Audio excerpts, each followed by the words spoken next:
ගුවන් අනතුරක් වුණාම ප්‍රවෘත්තිවලට අපි නිතරම අහනවා කළු පෙට්ටිය හමු වෙයි කියලා. ඔබ හිතාගෙන ඉන්නේ මේක ඇත්තටම කළු පාට පෙට්ටියක් කියලාද? නෑ. ඔබ රැවටිලා.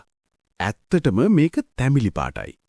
එහෙනම් ඇයි මේකට බොරුවට බ්ලැක් බොක්ස් කියන්නේ? ඇයි මේක තැඹිලි පාට උනේ? අද ලිපිය ඒ ගැනයි. ඇයි තැඹිලි පාට? ගුවන් යානයක් කඩා වැටෙන්නේ කැලෑවකට, මුහුදට නැත්නම් හිම කන්දකට වෙන්න පුළුවන්. ඉතින් මේක ජීවිතයත් මරණයත් අතර ප්‍රශ්නයක්. පරිසරය කළු, අලු හෝ නිල් පාට නම් කළු පාට පෙට්ටියක් හොයාගන්න හරිම අමාරුයි. නමුත් තැඹිලි පාට කියන්නේ සෝබාදහම තුල ඕනෑම තැනක කැපිලා පෙනෙන වර්ණයක්. ඒ නිසා අනතුරකදී ඉක්මනින්ම මෙය සොයාගන්න පුරුවන්. අපි නිකමට කළු පෙට්ටිය කිව්වට මේකේ කොටස් දෙකක් තියෙනවා. FDR Flight Data Recorder. යානේ වේග, උස, එන්ජින් ක්‍රියාකාරීත්වය වගේ දත්ත සටහන් කරන කොටස. CVR Cockpit Voice Recorder.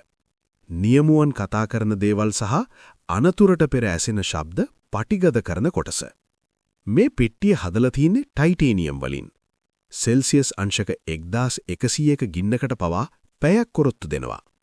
මුහුදු පතුලේ අඩි 20000ක් යට තිබුණත් වතුරේ පීඩනයට ඔරොත්තු දෙනවා. ඒ වගේම දවස් 30ක් යනකම් මුහුද යට ඉඳන් මම මෙතන ඉන්නේ කියලා සිග්නල් එකක්, අන්ඩර්වෝටර් ලොකේටර් බීකන් එකක් නිකුත් කරන්න මේකට පුළුවන්. හරි. එහෙනම්මයි බ්ලැක් බොක්ස් කියන්නේ. මේකට නිශ්චිතම හේතුවක් කවුරුත් දන්නේ නැහැ.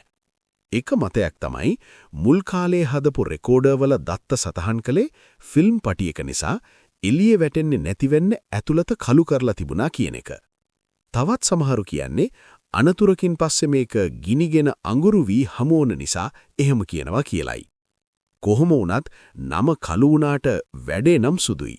මොකද ගුවන් අනතුරක අන්තිම ඇත්ත එළියට එන්නේ මේ තැඹිලි පෙට්ටිය නිසායි.